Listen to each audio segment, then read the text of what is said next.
બાજુમાં ગુલ, નજરમાં બહાર, હાથોમાં જામ, આંખડીમાં ખુમાર, આવી પહોંચી છે સવારી ઘાયલની, બા અદબ બા મુલાહિજા હોશિયાર. અમૃત ઘાયલ. સમય 30/9/1915 થી 25/12/2002 સુધીનો. જન્મથી મૃત્યુ સુધી જીવેલા જીવનમાં મોટો કાળ ગઝલનો.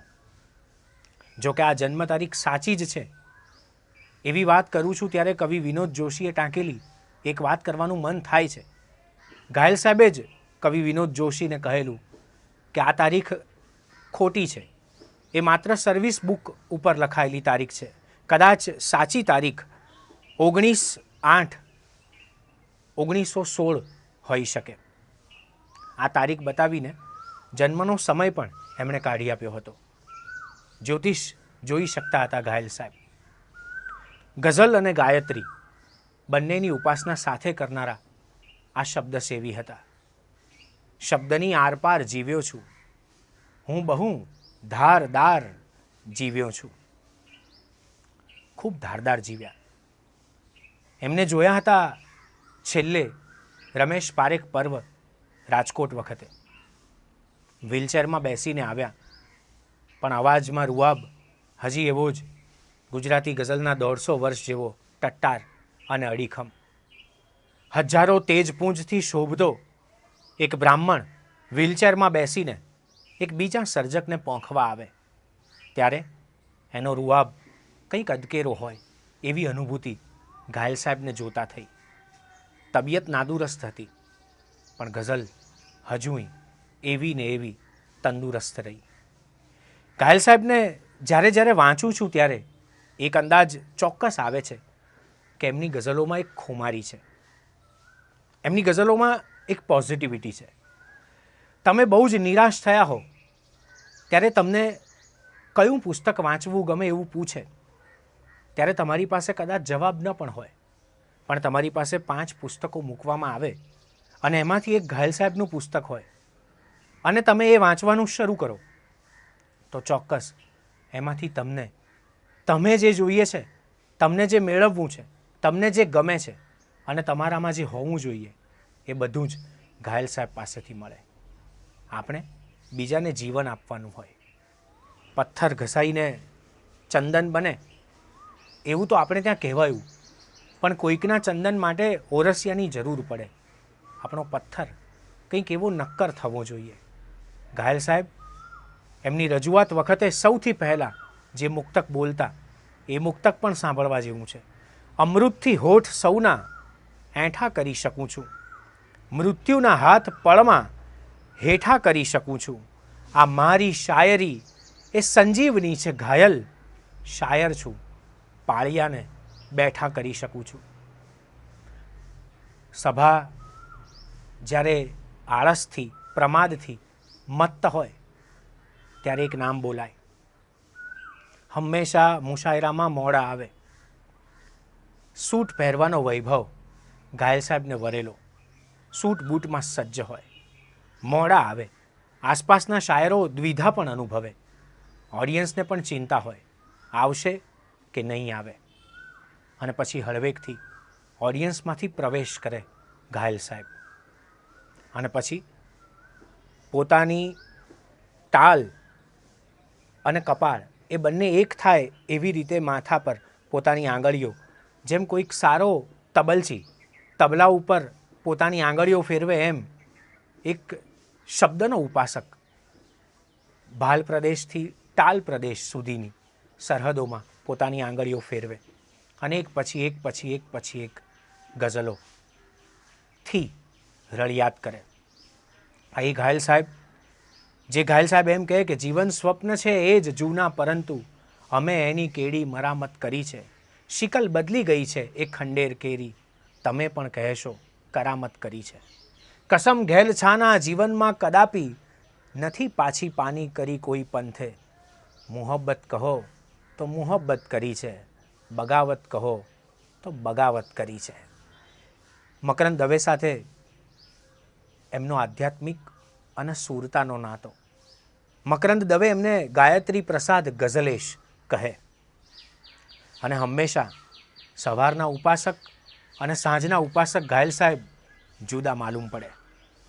કવિ રમેશ પારેખે એમની આસપાસના કવિ મિત્રો અને એમની આસપાસના શ્વાસ લેતા એમને અનુભવતા મિત્રો માટે થોડા કાવ્યો લખ્યા. એમાં એક એટ્રીબ્યુટ સાથે એમણે ઘાયલ સાહેબને પણ નવાજ્યા છે. એક રીંદ પ્રગટ નામ એનું ઘાયલ છે ને એના ભાગ્યમાં દારૂ છે પણ દુણાયેલ છે. હવે તમે જુઓ કે આખી ગઝલ ચાલે છે, આમ બહાદુર છે તો કેમ કેવી રીતે રમેશ આપણા રક્તમાં ને શ્વાસમાં છુપાયેલ છે. કશું કેવું હતું ઘાયલ સાહેબમાં જે ખુમારી હોવા છતાં એમને પોતાને શોધતું હતું, કનડતું હતું, કટતું હતું. આ કવિતા જ્યારે ઘાયલ સાહેબ પાસે ગઈ ત્યારે ગઝલના શુદ્ધ ઉપાસક, ગઝલ સિવાય ભાગ્યે જ વાત કરનારા ઘાયલ સાહેબ રમેશ પારેખને કેવો અદ્ભુત પત્ર આપે છે. ગદ્યની પણ કમાલ એ ઘાયલ સાહેબનો વિશેષ રહ્યો. હું તમારી સાથે એને શેર કરું છું. રમેશ પારેખને ઘાયલ સાહેબ લખે છે, હે ત્રિવિધ શબ્દ શક્તિ સંપન્ન ખેપાની કવિ ભત્રીજા, અખડા બખડા દાંતવાળા મોઢું ખોલીને બચકું ભરી લે તો તોડી લે એવા ખખડદજ ભાભા ઘાયલને લગતી તારી નટખટ કૃતિ મળી. ગુજરાતીનો એક સર્વ સ્વીકાર્ય તોખરિયો, ગુજરાતીનો એક સર્વ સ્વીકાર્ય તરવરિયો તોફાની તોખાર શેખો કવિ રમેશ નરસિંહ ભગતના માફાના પુરઝે પુરઝા નોખા થઈ ગયા હોય એવા એક જૂના ગળિયા બળદ જેવા ટાંગાના વાંકે જીવવા જાહલ ઘરડા જીવલા ઘોડાને યાદ કરે અને એના માથે જડબે સલાક સાચુકલું ખિલ્લા જેવું કાવ્ય ધરબી દે, તેને હું કવિઓ વચ્ચેના પરસ્પર આત્મીય સનાતન સંબંધ લેખું છું. આવું સાગર પેટું મારું બેટું માણા ગુજરાતના બધા કવિઓના રુદિયામાં જન્મે તો ગુજરાતનું ભારતમાં શું બ્રહ્માંડમાં નામ થઈ જાય.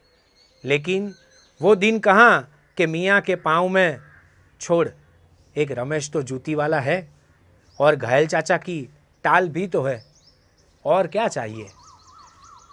આ ઘાયલ સાહેબ, આ પરસ્પર નાતો વાત એટલા માટે મારે કરવી છે ઘાયલ સાહેબની, કારણ કે આઈએનટીનો મુશાયરો હોય કે પછી ગુજરાતી મુશાયરાની વાત થાય ત્યારે એક સમયે ઘાયલ મુશાયરાના પર્યાય કહેવાય.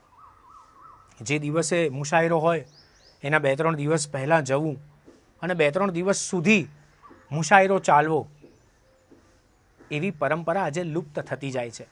ત્યારે ઘાયલ સાહેબ બિલકુલ બધાની મહેમાન નવાજીને માણે. આ એ ઘાયલ સાહેબ કે જે રાજકુમાર કોલેજના ગ્રાઉન્ડ પર હોકી રમતા હતા. ત્યાંથી એક દરબાર સાથે એમનો સત્સંગ થાય છે, ભેટો થાય છે, દોસ્તી થાય છે, જે પછી રાજા બને છે. પાજોદ દરબારના નામે હું તમે આપણે સૌ એમને ઓળખીએ છીએ. પાજોદ દરબારને ત્યાં શૂન્ય પાલનપુરી અને અમૃત ઘાયલ બંને જણા જોડાય છે. ઘાયલ સાહેબ હિસાબનીશ છે, જે આજીવન હિસાબનીશ રહ્યા, પાક્કા, ખજાનચીને શરમાવે એવા. અને તોય ઘાયલ સાહેબ એમ કહે કે શૂન્યથી સવાયો છું. એ ઘાયલ સાહેબ છે જે ઘાયલ સાહેબ હોકી રમતા રમતા આ શબ્દોને બહુ જુદી રીતે માંજતા થયા. એમને પોતાને પણ ખબર નહોતી એવા આ ઘાયલ સાહેબ આમ કોઈક તાણેલા તીર જેવા એક વળિયા બાંધાના લાગે, પણ બોલે સ્વભાવથી કોઈક રજપૂતનો જીવ લાગે. લાઠીમાં કલાપી જયંતિ ઉજવાતી હતી. પાજોદ દરબારની સાથે લાઠી પહોંચે છે ઘાયલ સાહેબ, અને ત્યાં કલાપીને જોઈને એની દેરીને નમીને એ વ્રત લે છે ગઝલ લખવાનું, ગઝલ જીવવાનું. અને આ વ્રત પછી વૃતાંત બને છે. કદાચ ગુજરાતી ભાષામાં સમગ્ર કવિતાનો દોર શરૂ થયો પ્રકાશિત થવાનો ત્યારે સમગ્ર ગઝલ આઠો જામ ખુમારી આ સૌથી પહેલાં પ્રગટ કરવાનું શ્રેય ઘાયલ સાહેબને ફાળે જાય છે. ઘાયલ સાહેબ એમ કહે કે ક્યારેક તારું નામ છે, ક્યારેક આહ છે, ક્યારેક હસ્તી છે, કદી ભીની નિગાહ છે. જો આ નિગાહ શબ્દ કાફિયા સાથે, છંદ સાથે જોડીને લોકોને સમજાય એ રીતે પ્રયોજવો ક્યારેક તારું નામ છે, ક્યારેક આહ છે, ક્યારેક હસ્તી છે, કદી ભીની નિગાહ છે દર્દ શાલીગ્રામ અને આંસુ તુલસી દલ, બારેય માસ મારે તો તુલસી વિવાહ છે. શબ્દને જેમણે તુલસી વિવાહ કરાવ્યા એ ઘાયલ સાહેબ છે. અને એટલા માટે જ છેલ્લી અંત સુધી એવા ને એવા અડીખમ રહ્યા અને એમ લખ્યું કે એવી જ છે ઈચ્છા તો મેં આ ઘૂંટ ભર્યો લે, છોડ્યો જ હતો કિંતુ ફરી મીઠો કર્યો લે. મરવાની અણી પર છું હું, છતાં જીવી શકું છું. સંદેહ તને હોય તો આ પડખું ફર્યો લે. મિત્રો, એક સમય હતો જ્યારે સૈફ સાહેબ, શૂન્ય સાહેબ, મરી સાહેબ, આ બધાનો જમાનો, પરંપરાના શાયરોનો યુગ. એ સમયે એક કવિ સંમેલનમાં એવું બન્યું કે ઘાયલ સાહેબ જરાક બરાબર મસ્તીમાં નહોતા, અથવા તો મસ્તીમાં ન રહે એવું કરવામાં આવ્યું. અને એક પ્રસંગ લખે છે સૈફ પાલનપુરી. મુશાયરાની દુબારા બહોત અચ્છે વાહવાની વચ્ચે ચાલુ મુશાયરામાં ઘાયલ સાહેબ જ્યારે ઇન્ટરવલ જેવું દેખાય છે, પડે છે, ત્યારે અમસ્તા જાહેરમાં પૂછે છે કે કંઈ વ્યવસ્થા. હવે આ વ્યવસ્થા શબ્દ જેટલો આયોજકોને ખબર પડે છે એટલો ઓડિયન્સને કદાચ નથી પણ પડતો. જોકે ઘાયલ સાહેબ પોતે જ એના માટે શેર લખે છે કે વ્યવસ્થા એમને માટે ભલાશી હોય કરવાની, હતા મહેમાન એવા કે ઉતારા દોડતા આવ્યા. એટલે ઓડિયન્સમાંથી એક ફોજદારે કહ્યું એ સમયે કે સાહેબ વ્યવસ્થા થઈ ચૂકી છે. અને ઘાયલ સાહેબ જાહેરમાં કહે છે કે કેવો જમાનો આવ્યો, પહેલાં ફરિશ્તાઓ પીવડાવતા, હવે ફોજદારો પીવડાવે છે. આ એ ઘાયલ સાહેબ છે જેમણે આવું બધું જીવ્યા પછી લખ્યું કે તને પીતા નથી આવડતો ઓ મૂર્ખ મન મારા, બાકી પદાર્થ એવો કયો છે જેમાં નશો નથી. એવો કયો પદાર્થ છે કે જેમાં નશો નથી.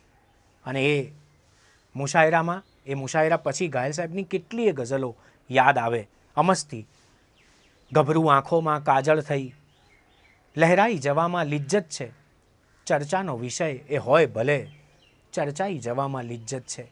બે વાત કરીને પારેવા થઈ જાય છે આડા અવળા, આમ પરસ્પર ગૂંથાઈ વિખરાઈ જવામાં લિજ્જત છે. મિત્રો, ઘાયલ સાહેબની વાત કરું છું ત્યારે ઘાયલ સાહેબની પહેલાં એક સમય જીવે ગુજરાતી રંગભૂમિ, જૂની ગુજરાતી રંગભૂમિ. એમાંનું એક નામ અમૃત કેશવ નાયક.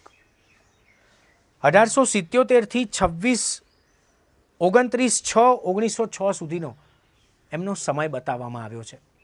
નાટ્ય લેખક, ગીતકાર, અદ્ભુત જિંદગી જીવ્યા.